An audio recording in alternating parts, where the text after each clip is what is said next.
Annihilation of Caste, with a reply to Mahatma Gandhi.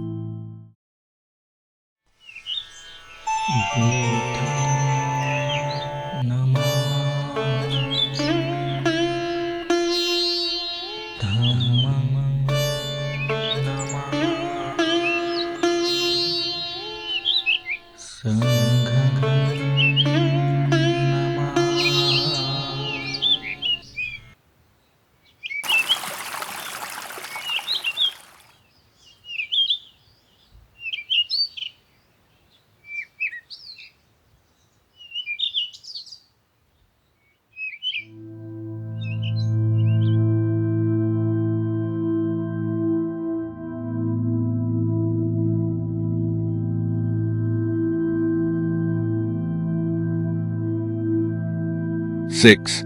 Caste does not result in economic efficiency. Caste cannot and has not improved the race.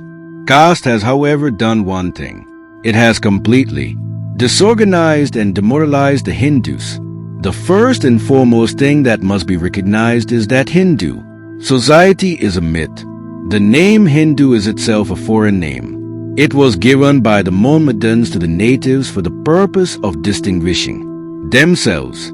It does not occur in any Sanskrit work prior to the Mohammedan invasion. They did not feel the necessity of a common name because they had no conception of their having constituted a community. Hindu society as such does not exist. It is only a collection of castes. Each caste is conscious of its existence. Its survival is the be-all and end-all of its existence. Castes do not even form a federation. A caste has no feeling that it is affiliated to other castes except when there is a Hindu-Muslim riot. On all other occasions, each caste endeavors to segregate itself and to distinguish itself from other castes. Each caste not only dines among itself and marries among itself, but each caste prescribes its own distinctive dress. What other explanation can there be of the innumerable styles of dress worn by the men and women of India which so amuse the tourists? Indeed, the ideal Hindu must be like a rat living in his own hole, refusing to have any contact with others. There is an utter lack among the Hindus of what the sociologists call consciousness of kind. There is no Hindu consciousness of kind. In every Hindu, the consciousness that exists is the consciousness of his caste. That is the reason why the Hindus cannot be said to form a society or a nation. There are, however, many Indians whose patriotism does not permit them to admit that Indians are not a nation, that they are only an amorphous mass of people. They have insisted that underlying the apparent diversity there is a fundamental unity which marks the life of the Hindus, inasmuch as there is similarity of habits and customs, beliefs and thoughts which obtain all over the continent of India.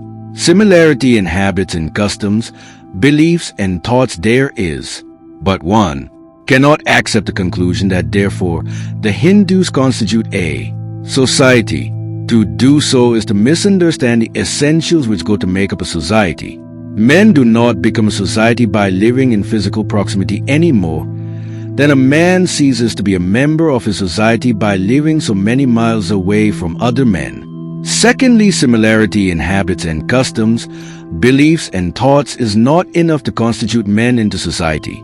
Things may be passed physically from one to another like bricks. In the same way, habits and customs, beliefs and thoughts of one group may be taken over by another group, and there may thus appear a similarity between the two.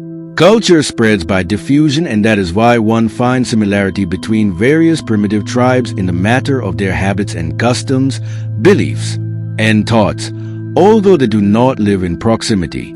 But no one could say that because there was a similarity, the primitive tribes constituted one society.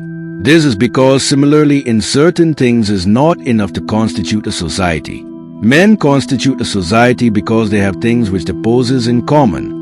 To have similar thing is totally different from possessing things in common. And the only way by which men can come to possess things in common with one another is by being in communication with one another. This is merely another way of saying that society continues to exist by communication, indeed in communication. 2. Make it concrete. It is not enough if men act in a way which agrees with the acts of others.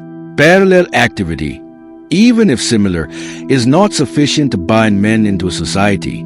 This is proved by the fact that the festivals observed by the different castes amongst the Hindus are the same. Yet these parallel performances of similar festivals by the different castes have not bound them into one integral whole. For that purpose, what is necessary is for a man to share and participate in a common activity so that the same emotions are aroused in him that animate the others, making the individual a sharer or partner in the associated activity so that he feels its success as his success, its failure as his failure is the real thing that binds men and makes a society of them. The caste system prevents common activity, and by preventing common activity it has prevented the Hindus from becoming a society with a unified life and a consciousness of its own being. 7. The Hindus often complain of the isolation and exclusiveness of a gang or a clique and blame them for antisocial spirit. But they conveniently forget that this antisocial spirit is the worst feature of their own caste system. One caste enjoys singing a hymn of hate against another caste as much as the Germans did in singing their hymn of hate against the English during the last war. The literature of the Hindus is full of caste genealogies in which an attempt is made to give a noble origin to one caste and an ignoble origin to other castes. The second is a notorious instance of this class of literature. This antisocial spirit is not confined to caste alone. It has gone deeper and has poisoned the mutual relations of the subcastes as well. In my province, the Golak Brahmins, Deoraka Brahmins, Kar Brahmins, Palshe Brahmins and Chipavan Brahmins all claim to be subdivisions of the Brahmin caste. But the antisocial spirit that prevails between them is quite as marked and quite as virulent as the antisocial spirit that prevails between them and other non-Brahmin castes. There is nothing strange in this.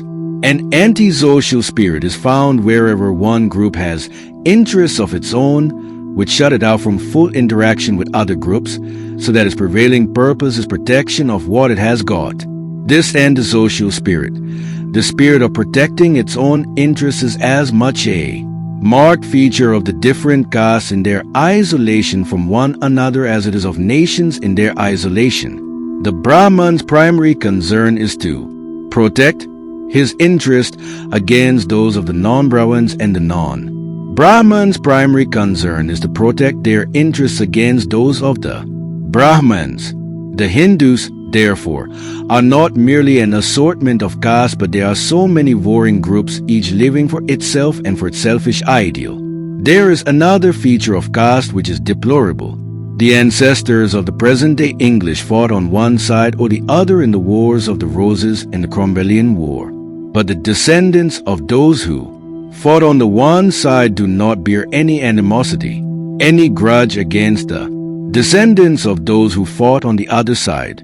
The feud is forgotten, but the present-day non-Brahmins cannot forgive the present-day Brahmins for the insult their ancestors gave to Shivaji. The present-day Kayastavs will not forgive the present-day Brahmins for the infamy cast upon their forefathers by the forefathers of the latter. To what is this difference due? Obviously to the caste system. The existence of caste and caste consciousness has served to keep the memory of past feuds between castes green and has prevented solidarity.